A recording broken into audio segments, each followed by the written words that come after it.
Bienvenidos a las microclases del canal Geodesy. Hoy vamos a meternos de lleno en uno de los conflictos más complejos y vigentes del panorama internacional, y lo haremos guiados por el análisis Irán y la bomba nuclear, antecedentes y contexto del conflicto con Israel. Este es un trabajo de Oscar Palma, un reconocido experto en seguridad y defensa, y su análisis nos va a permitir justamente ir mucho más allá de los titulares. Y es que el análisis arranca con una imagen potentísima, un escenario que por décadas se consideró una línea roja infranqueable. Para entender cómo se llegó a este punto de quiebre, vamos a usar el trabajo del profesor Palma como nuestra hoja de ruta, desgranando poco a poco las capas de este conflicto geoestratégico tan complejo. Para esta microclase seguiremos la estructura del artículo. Empezaremos por el origen de la rivalidad, después de la revolución. Luego nos meteremos de lleno con la historia del programa nuclear. Veremos el auge y la caída de la diplomacia con el acuerdo de 2015, la escalada militar que vino después, y para cerrar vamos a abordar el debate central, si estas acciones son una disuasión real o más bien una provocación muy peligrosa. Muy bien, empecemos por el principio. Para entender lo que pasa hoy, es fundamental viajar a un año que cambió por completo el tablero de juego en Medio Oriente, 1979. Lo que vemos aquí es un giro de 180 grados. El Irán del Shah no era un actor cualquiera, era un pilar de la estrategia de Occidente en la región. Pero la revolución iraní no solo instauró una teocracia, sino que redefinió por completo sus alianzas, declarándose enemigo de Estados Unidos e Israel.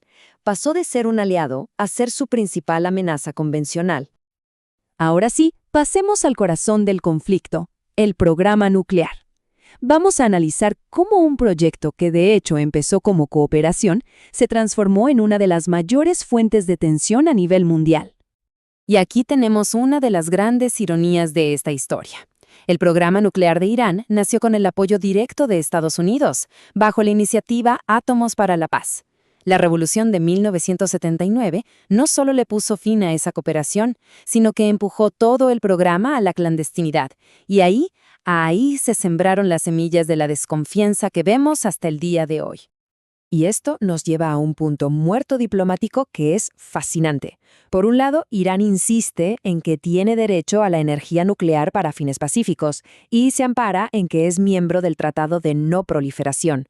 Por otro lado, Estados Unidos e Israel no confían y sospechan que hay una agenda militar secreta. Y la paradoja es que Israel, que sí tiene armas nucleares, opera por fuera de ese mismo tratado. Entonces, frente a este dilema, ¿qué se intentó hacer? Bueno, eso nos lleva a uno de los esfuerzos diplomáticos más importantes del siglo XXI, el Acuerdo Nuclear de 2015, conocido como JCPOA. Miren, en el fondo, el pacto era un intercambio bastante simple, pero muy poderoso. Irán aceptaba ponerle límites muy estrictos a su programa nuclear, permitiendo inspecciones completas del Organismo Internacional de Energía Atómica. Y a cambio de eso, las potencias mundiales levantaban las sanciones económicas que estaban ahogando al país. Y ojo con esto porque es clave. El acuerdo estaba funcionando. No es una opinión. Los inspectores en el terreno, las agencias internacionales confirmaron que Irán estaba cumpliendo con su parte. El mecanismo de vigilancia estaba activo y funcionaba. Pero todo se vino abajo en 2018. A pesar de que Irán cumplía, la administración Trump retiró a Estados Unidos del acuerdo. Las razones que dieron, que el pacto era débil, que no tocaba el tema de los misiles balísticos de Irán, ni tampoco su influencia en la región a través de otros grupos. Y esa decisión básicamente dinamitó la vía diplomática. Y claro, cuando se rompe la diplomacia, se abre un vacío, y ese vacío se llenó con algo mucho más peligroso. Sin el acuerdo como paraguas, las tensiones pasaron de una guerra de influencias a una confrontación militar directa. El ataque de Hamás del 7 de octubre de 2023 fue la chispa que encendió la pradera. La respuesta de Israel fue masiva, y no se quedó solo en Gaza, se expandió por toda la región, golpeando a aliados de Irán en el Líbano, en Yemen, y eso elevó la tensión a niveles que no se habían visto en años. Y fíjense en la velocidad con la que todo escaló. Lo que antes eran roces a través de terceros se convirtió en ataques directos. Desde el bombardeo al consulado iraní en Damasco, pasando por el intercambio masivo de misiles, hasta el ataque a las instalaciones nucleares, que, según el análisis de Palma, es lo que da inicio a la llamada Guerra de 12 días. Pero, ¿cuál fue una de las justificaciones para una acción militar tan drástica? Bueno, este número, 60%. Irán había elevado su enriquecimiento de uranio a ese nivel. Para que nos hagamos una idea, eso está muy por encima de lo necesario para energía civil y peligrosamente cerca del 90% que se necesita para un arma nuclear. Y esta escalada, por supuesto, tuvo un costo humano muy real y muy tangible. Estas cifras, que vienen del análisis, nos muestran un desbalance enorme en las bajas. Es un recordatorio brutal de que detrás de la geopolítica y las estrategias, las consecuencias son devastadoras, con cientos de vidas perdidas. Y todo esto nos trae a la pregunta fundamental que plantea el autor, al dilema estratégico que queda flotando en el aire después de todos estos ataques. La pregunta es clave. ¿Fue una acción exitosa? Es decir, ¿los ataques realmente destruyeron la capacidad nuclear de Irán o simplemente la retrasaron unos años, pero a cambio de perder la valiosísima supervisión que daba la diplomacia?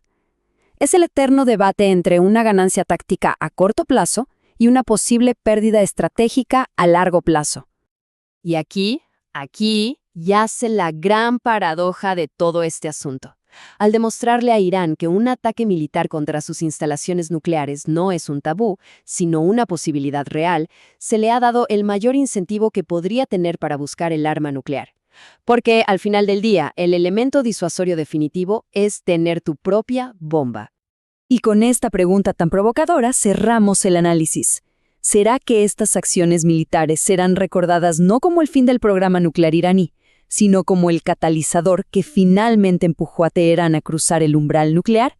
Es un interrogante que va a definir la seguridad de toda la región por décadas. Este tipo de análisis profundo, diseñado tanto para especialistas como para cualquier persona interesada en entender los conflictos actuales, es lo que pueden encontrar en el canal de GeoDS y en el sitio geods.com. Muchas gracias por acompañarnos en esta microclase.